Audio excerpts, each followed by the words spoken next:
And of course, Mr. Harman said, though the government spent 200 million and more, or though about 200 million and more of taxpayers' money were used, there were another set of hundreds of millions that came from donations. So we are not sure who donated, how much they donated, what they got in return for those donations, because they are saying that people who donate to their party and people who donate to the government, those people make a political investment and they must be rewarded. Mr. Ramjatan said so and Mr. Trotman said so. These fellows are making some of the most weird and bizarre pronouncements I've ever heard in my entire life. So we are still to ascertain how much money was actually spent on that event at the stadium, the inauguration ceremony. So that's scandal number 2. Scandal number 3 was the cleaning up of Georgetown. You would recall that hundreds of millions of dollars were spent to clean up Georgetown. Up to now, we don't know how much money was spent. Not a single contract went to public tender. Not a single contract. Every contract that was awarded, and hundreds must have been awarded, every contract was given to a hand-picked crony contractor of theirs, including Brian Tiwari. So with the cleanup fiasco of the city of Georgetown, we are still to know how many millions have been expended. That is scandal number 3. Scandal number 4 has to do with the Durban Park. Now Durban Park is the place that they prepared, they built a stadium, they cleared the land, they sand-filled the land, and we are told that somewhere in the vicinity of $2 billion was spent for the preparation, the construction, and the building of Durban Park, just to hold our 50th Jubilee celebration. Over $2 billion was expended to hold a party for our 50th birthday as a nation. And not a single contract, again, not a single contract for the works done at that project or on that project went to public procurement. So that is scandal number 4. Scandal number 5 has to do with the president's insistence on pardoning convicted criminals without disclosing to the nation how he's arriving at these names of the persons, how he's choosing these persons, what offenses they have been convicted for how long have they been in prison, how much longer do they have to complete their sentences. None of these questions we know.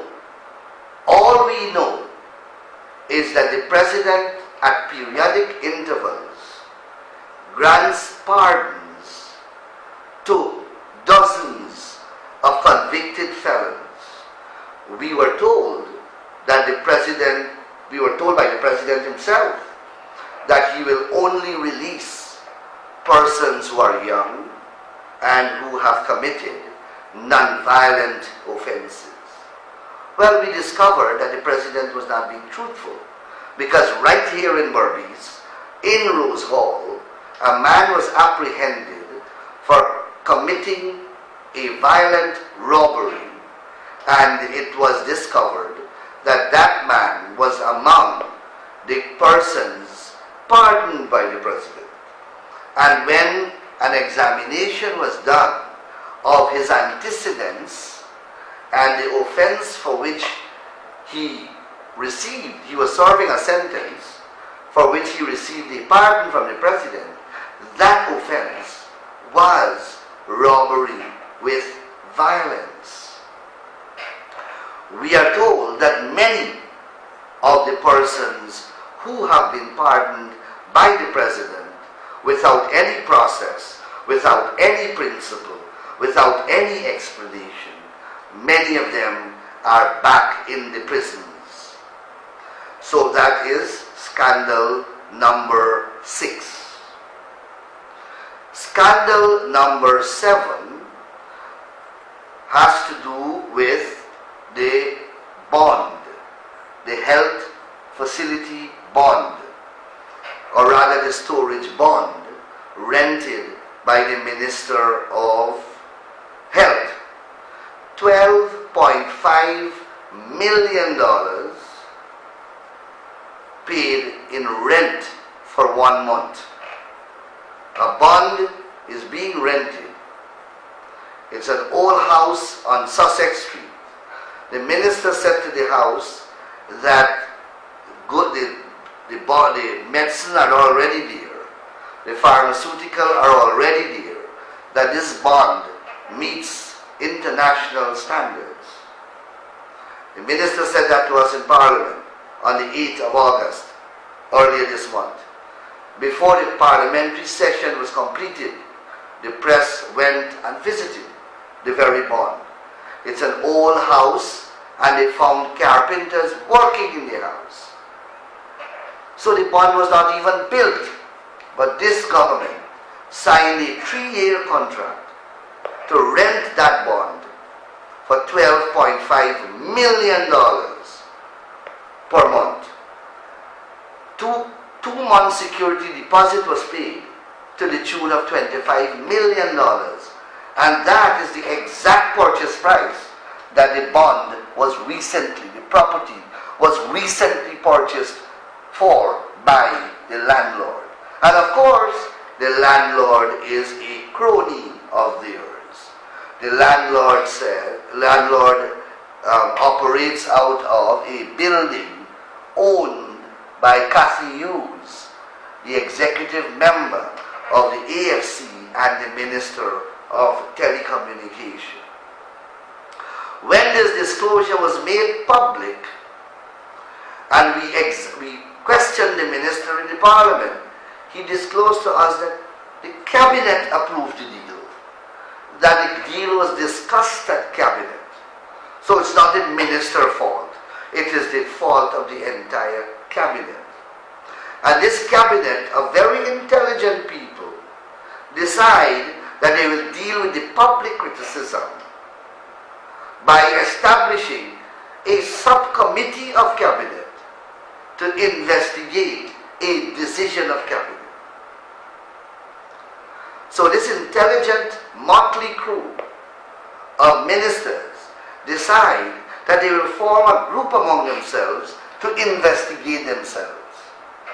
And they are coming up with one ridiculous and preposterous excuse after another in their attempt to justify this act of great corruption. Because this is what this is. Corruption. People are getting severe kickbacks. Ministers of the government are getting a piece of this rent. And Nagamutu, Harman and Trotman, 3 trained lawyers, are telling the nation that it was necessary to rent this bond because of a fire.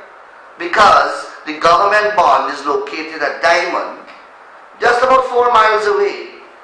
And you may have traffic jams, and you may have a fire, and that will prevent drugs from reaching the hospital in time. What nonsense! The hospital has a bond that has the capacity to store pharmaceuticals that will last the hospital for several days. I mean, if these people are stupid, they can't expect the nation to be as stupid as them. If you want to come up with an explanation that is slightly intelligent that at least the ordinary man in the street will find somehow attractive.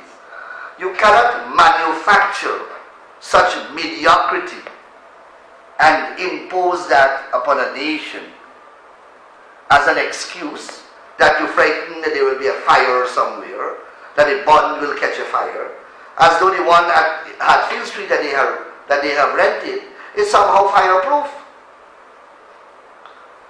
The distance between the government bond and the Hatfield Street bond, the Sussex Street bond, sorry, is just about 4 miles. So I don't know what major traffic jam there can be that will prevent drugs reaching the hospitals in time. Granted, Sussex Street is close to Georgetown Hospital, but Diamond is also close to Diamond Hospital.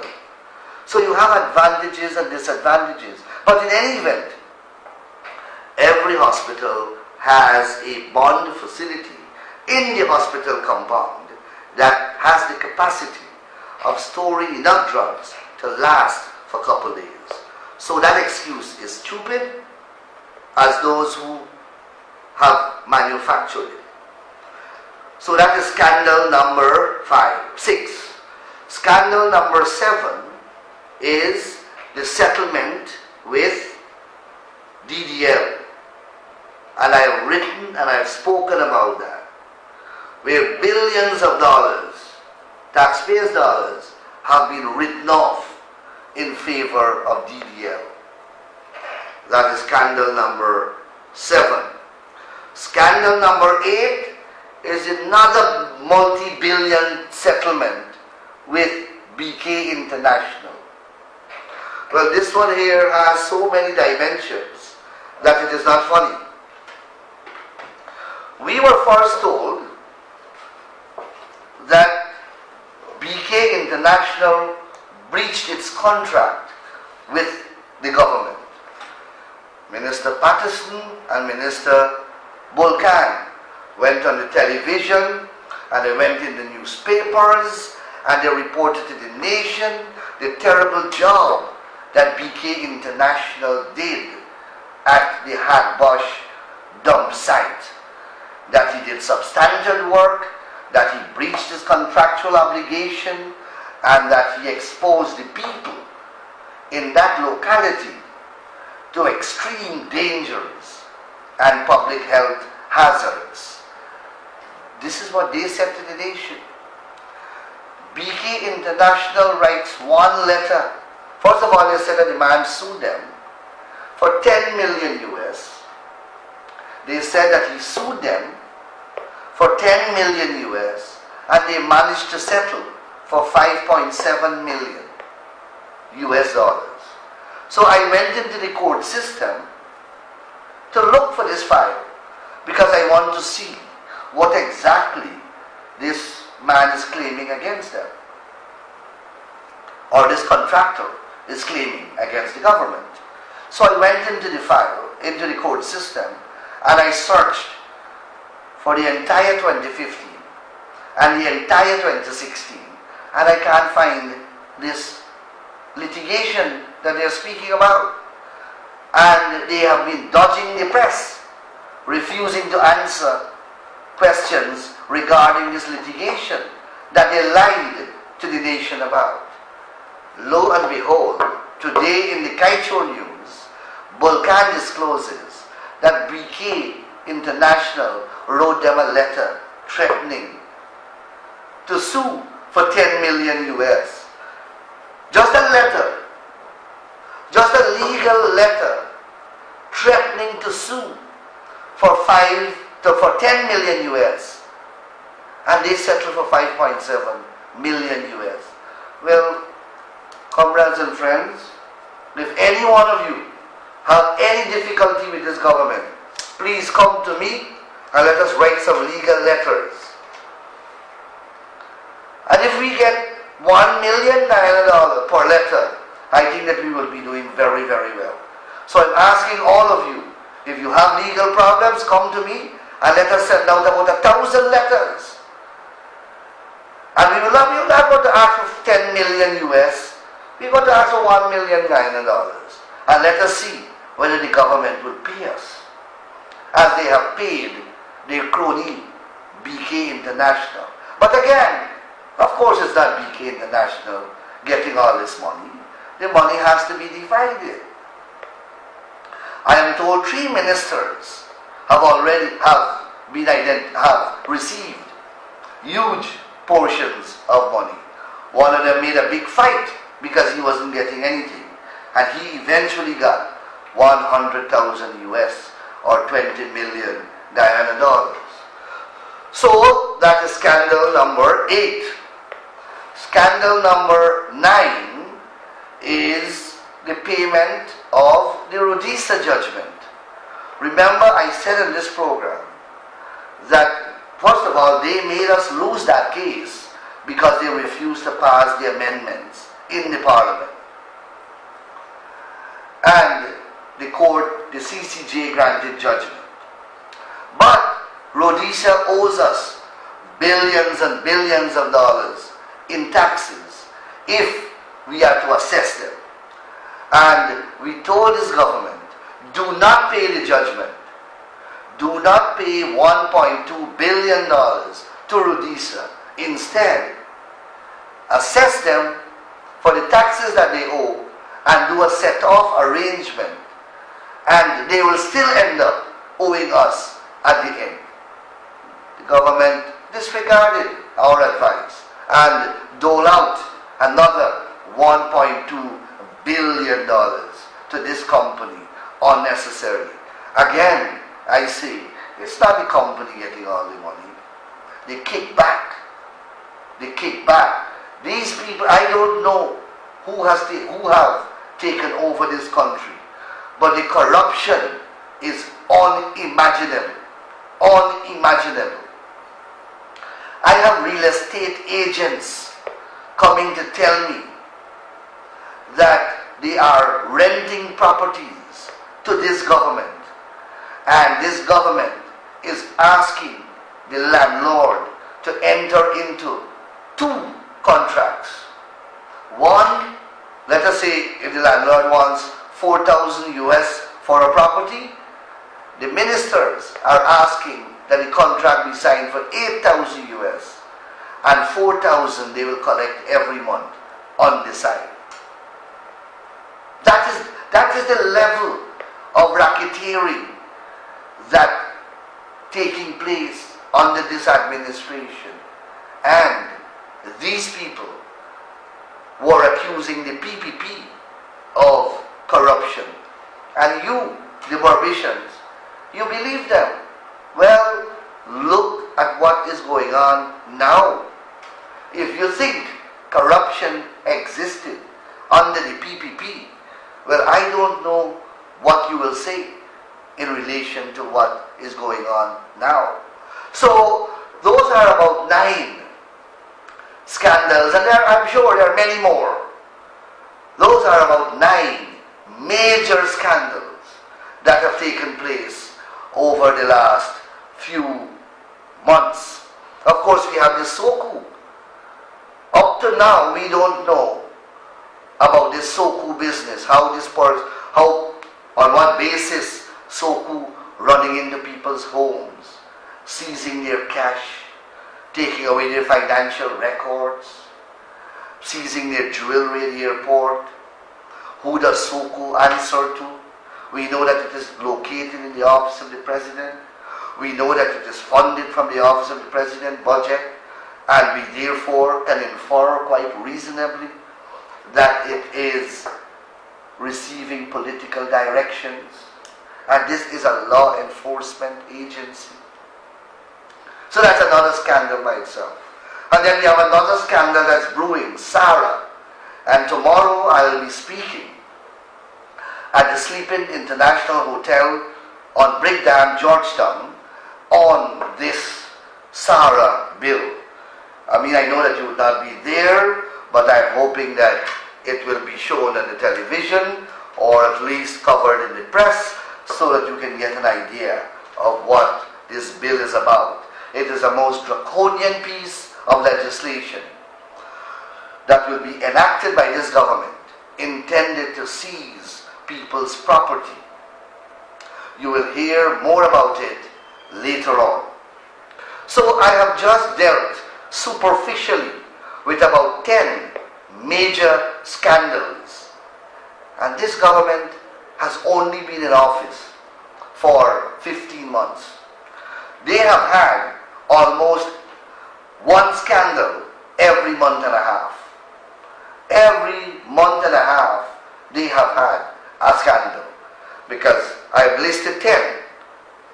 And if we go by that number alone, we are talking about one scandal every month and a half, because they have been in office for 15 months. But there are more scandals. They may have escaped me. I want to make some remarks about, I see the President has said that we must not have vigilante justice in the country, and that people, must obey the law and must not beat bandits.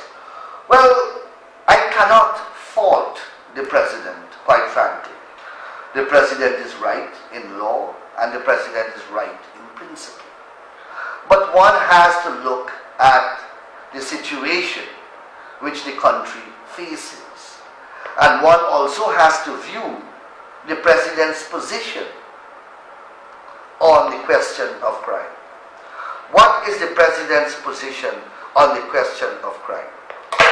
I don't hear the President condemning regularly the crime rate.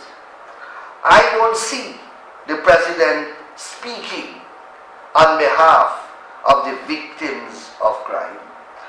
I don't hear the President speaking about the welfare of the families that are perishing because their loved ones, who were breadwinners of their family, were killed brutally by bandits. I don't see the President extending a hand to those people. What I see the President doing, though, with alarming frequency and with, I dare say, great emphasis, pardoning criminals. He is pardoning criminals. When the Camp Street was on fire, that was a major event. They had a commission of inquiry. I'm speaking about the Camp Street jail. So the welfare of the prisoner and the criminal is important. And of course it is. But you have to have a balance. And I am saying that the President has a bias and not a balance. Fourthly, the President speaks for the welfare of the criminals when they are beaten, arrested and brutalized by the citizenry. But the President at the same time does not speak to the victims of crime. He does not speak or try to address the welfare of the victims of crime. The other matter that I want to speak about is that I saw the President earlier this week, or last week, Friday, inaugurating a huge Murti, a Hanuman Murti at Blairmont, Mandir in Region 5. And the President used that occasion to speak about social cohesion and how important social cohesion is to the development of this country. I presume that he was speaking to a gathering of Blairmont residents. But the President may not know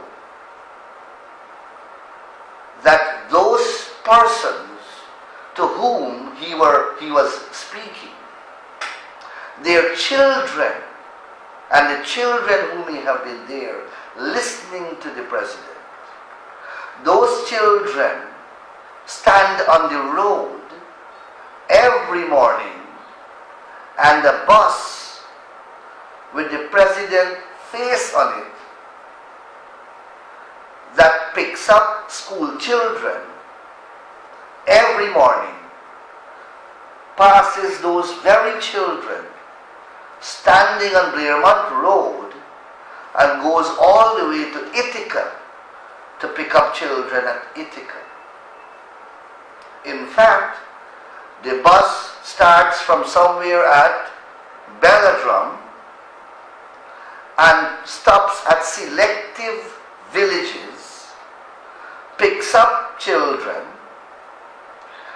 does not stop at Bush Lodge, but stops at Hopetown, does not stop at Bad Settlement, does not stop at Cotton Tree, does not stop at the Edward, does not stop at Rosiclaw, does not stop at Blairmont, but drives all the way to the other village and picks up children there at Ithaca and passes back and pass all those children from Blairmont standing again on the road. And the president goes to that very village and speaks about social cohesion. Well, talk is cheap. You cannot divide by your actions, and you want to cohese with words. Action speaks louder than words. So turning up to inaugurate a murti of Hanuman Swami is a good thing. And using the occasion to speak about social cohesion is a good thing. But make sure that your language is supportive or is supported by your actions. You cannot pay lip service to the concept of social cohesion, but your actions and your policies and your government's actions and your government policies are divisive and discriminatory. It will not happen. The cohesion that you want will not take place. And that is what the children of Blairmont understand. So, I thought that I'll mention those important issues as we progress with our program. Of course, the lines here have been going non-stop since I started, and I guess it's about time that I spend some more time on the phone and I talk less. So let me hear from you now. I'll begin taking phone calls.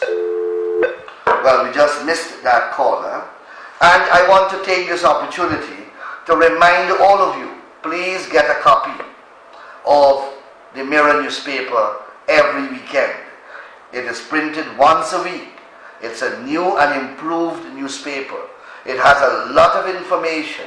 I write an article every single week. You will hear Comrade Bharat speak in that newspaper. The General Secretary also has articles in the newspaper. The former President has an article in the newspaper, and many other party leaders. Caller, you are on the air. Caller, you're on the air. Sorry, I missed that caller. So please, get a copy of your Mirror newspaper. Caller, you're on the air. Hey, good night, Mr. Nandala. Hi, where are you calling me from? East Kanji. East Kanji. Yeah. Yes. I'm concerning the visit to Blairmont by the president, right? Yes. Is not the president go by himself, the people them invite him. I was talking about the same thing. Okay. The bus transportation and...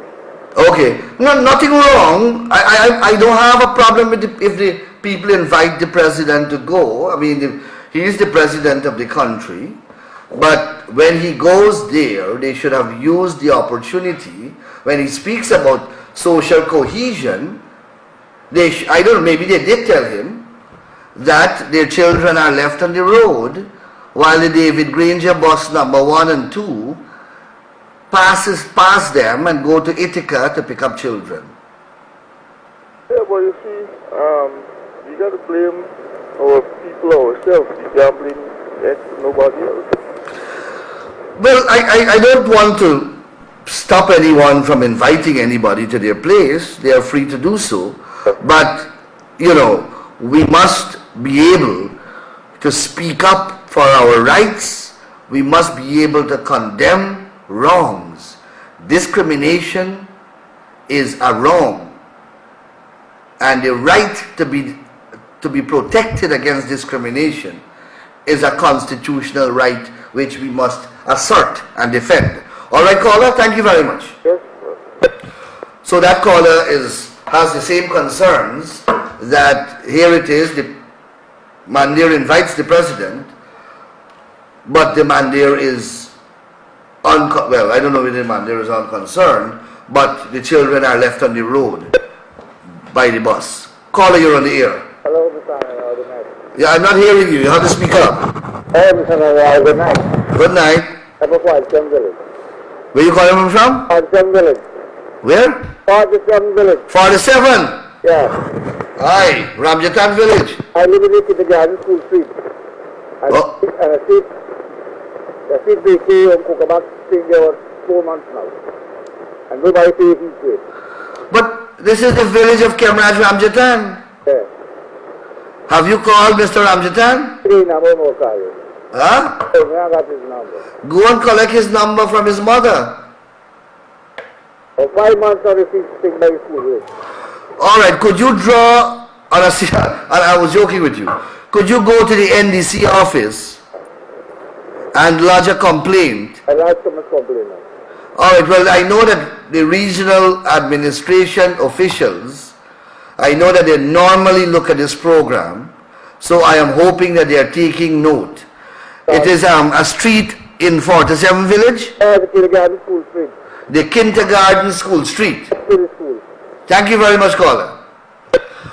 So if the regional officials are listening to me, if the NDC officials are listening to me, this resident of 47 village is complaining about the state of the street where the kindergarten school is located in that village. So please look into the matter for me. Caller, you're on the air. Good night, Mr. Nana.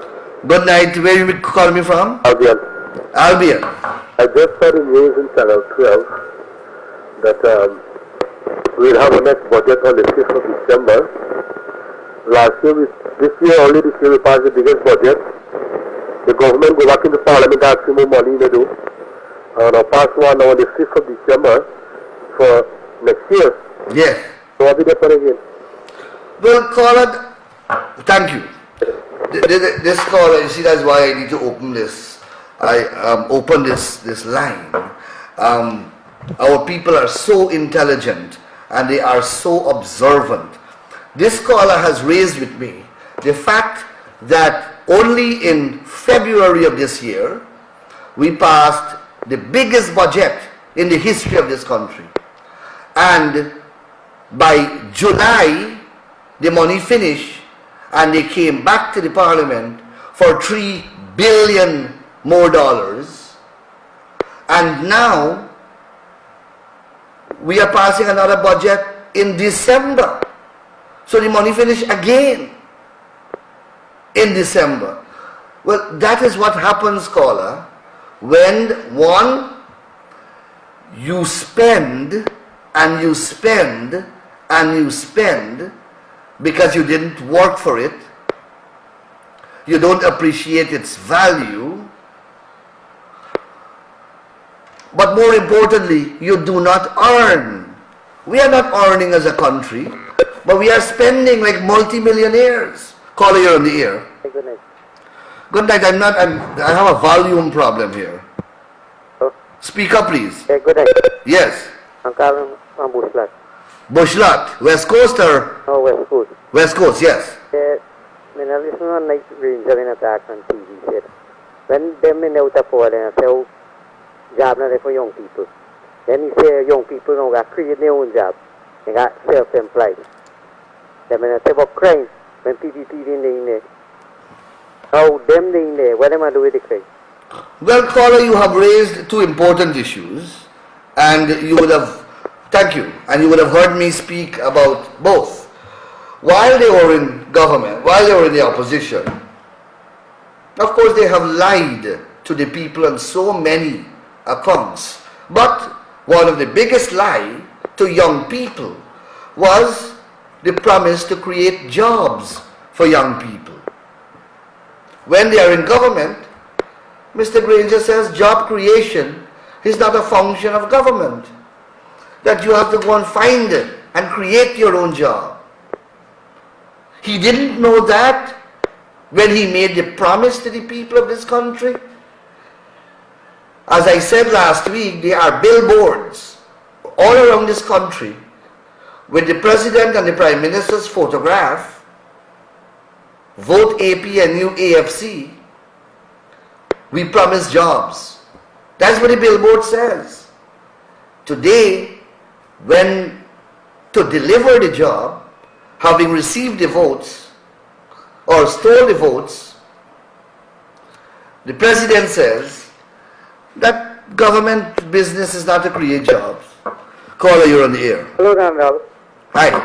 Yeah, man, you've been watching and what is budget up us from the 5th of December. They got to pass this budget. But sugar worker now get nothing. Well, sugar workers, you know, and you know, I spoke to so many sugar workers in 2011 and in 2015. I was cursed, I was abused by so many sugar workers when I used to tell them that Nagamutu is fooling them when they were promised 25% increase in salary and in wages, and they were promised more holidays and less working hours and all sorts of ridiculous, wild and reckless promises. What two budgets for 1 year? Hold on, we're going to deal with that. And the sugar workers believed. Today, they are reaping the bitterness of that promise, of those false promises. But, as you said, it's not two budget, it will be almost three budget. Because in February they got a national budget, they spent out the money by July, they came back to the parliament in August for $3 billion more, and it looked like the money finished again, so they are coming back in December for more money. Yeah, man. Alright, caller? Yeah, my call number 72 Village. Okay. Yeah.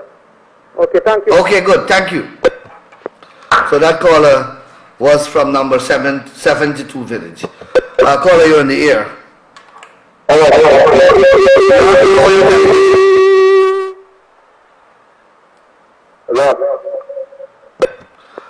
If you want to call in this program and you want to participate constructively, then you will be required to lower the volume of your television. Caller, you're on the air. Hi, good night. Good night. How are you? I'm calling from Palmyra. Palmyra. How are you? I just want to inform you, and I got a pinch of Surge Barry going to leave office in December on his own. He decided. Well, And there is a rumor circulating that he is about to leave office. So at least we have that to look forward to. That's one problem gone, because we have to do all that is necessary to ensure that we win the next elections, because this country is going to be destroyed. All the indications are there The writings are on the wall. The country is heading to bankruptcy once it continues along this path of spending, and no earning. All right, caller? Yeah, for us to win another election, we have to wipe GCOM out from top to bottom. These presiding officers that keep employing and employing, and all the time they smart, they walk on the ground. I know. We are at the level of the party's leadership pursuing a number of measures designed to address those concerns. All right? So don't feel that we are not working. We are working night and day on these matters. All right, caller, thank you. So that caller has some valid concerns about GCOM, very legitimate and very, very constructive. Caller, you're on the air. Hello?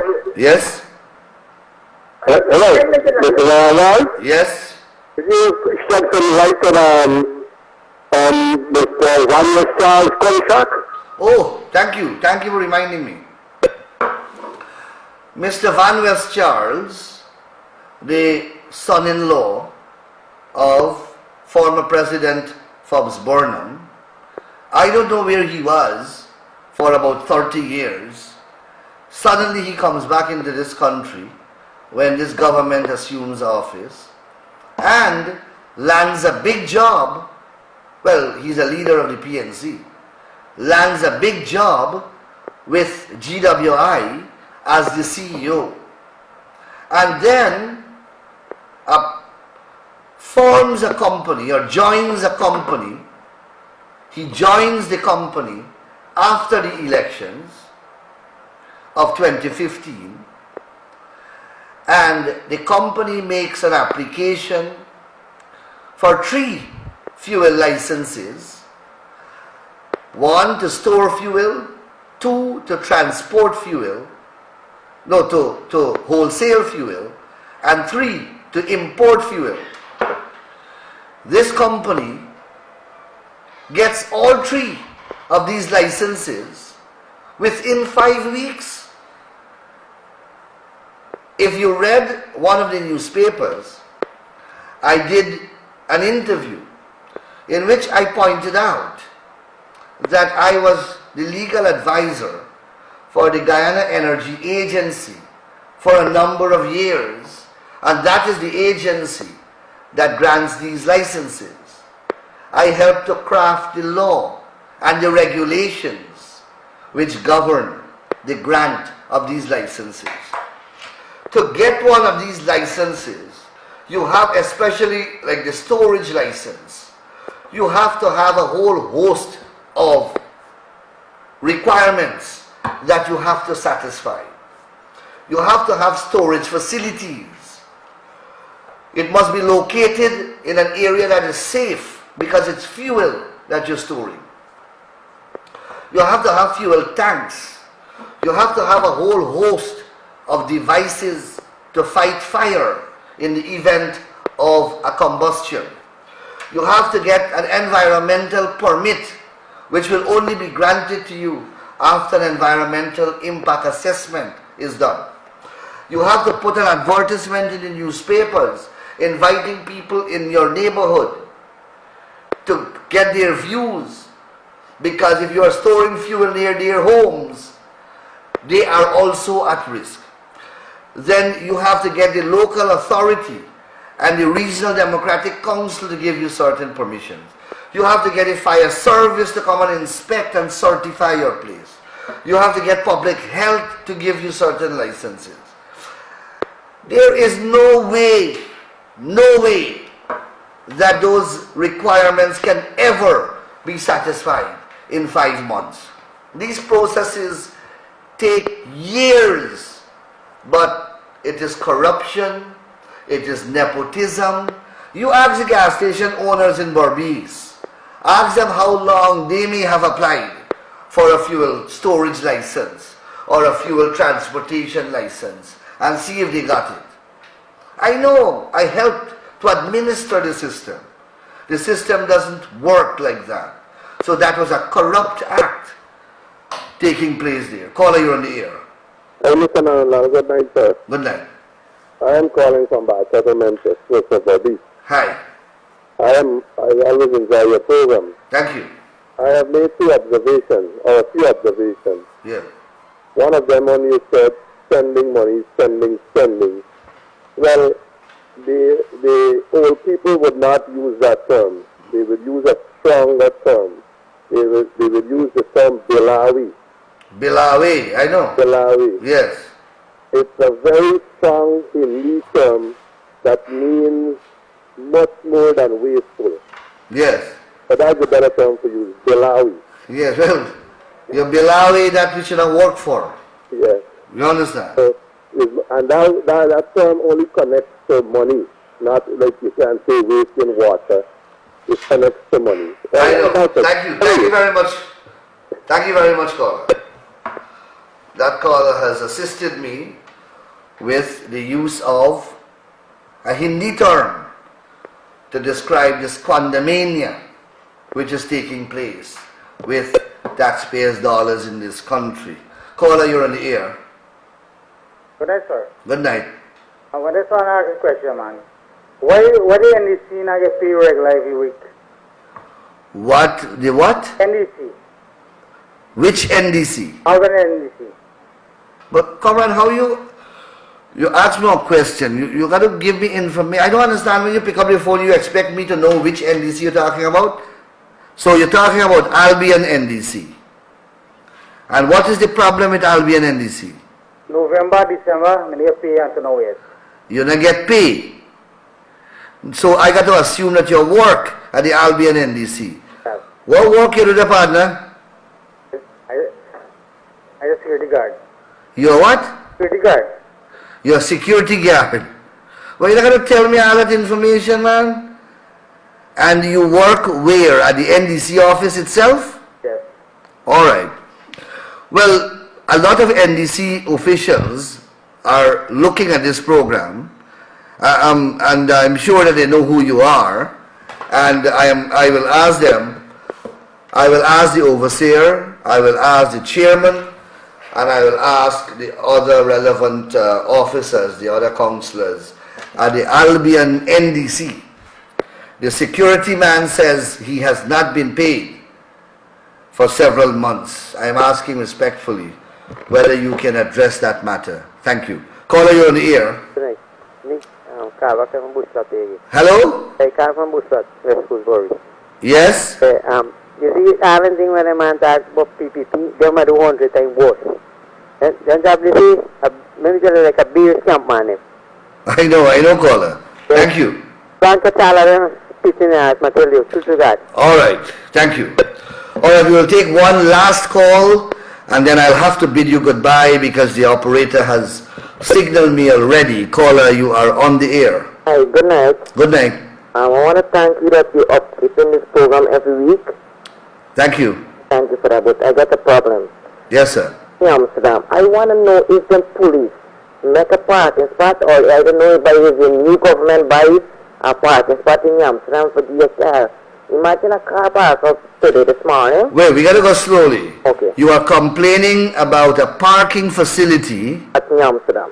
located in New Amsterdam. Now, New Amsterdam is a big place. Yes. You have to give me more information. But I went to GRA to pay a revenue tax. Okay. Where is the parking facility that you're speaking about? Next to GTNT.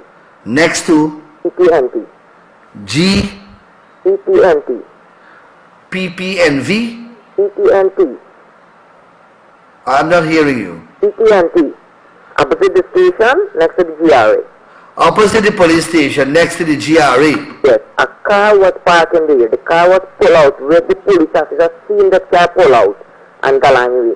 I go and park my vehicle there like less than 20 minutes. The police come and arrest me and scare me in the station and told me that you're going to pound me car and get me in the thing and start to be rude to me. I didn't even start to see it. She started to be rude to me and just things. Another thing, I simply asked her that why you want to pound these vehicles? I didn't get no reason. She started to molest me and start everybody and starting once at the trash. I don't know what she's talking, but she pounded the vehicle. I don't know what the reason she pounded the vehicle for. I tried to explain that. I said that, Mom, what you trying to pound the vehicle for? he told me that I parked double parking, and the vehicle was in the corner. Now he found the vehicle, check my insurance, check my fitness, my revenue, my license, came in the station and asked me how long me drive. And getting the license in our hand.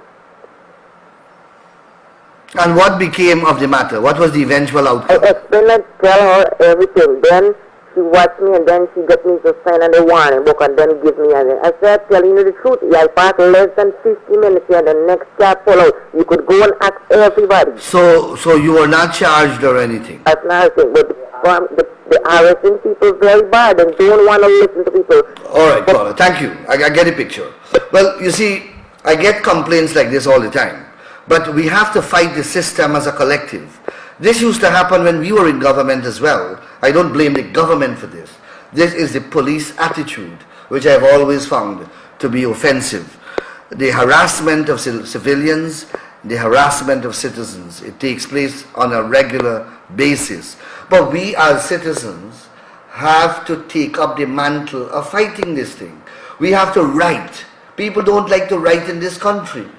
We have to write letters to the newspapers, write to the Commissioner of Police, write to the Police Complaints Authority, write to the Commander, write to the Internal Police Disciplinary Tribunal that is inside the force. Make your complaints public and lodge your complaints at the appropriate offices.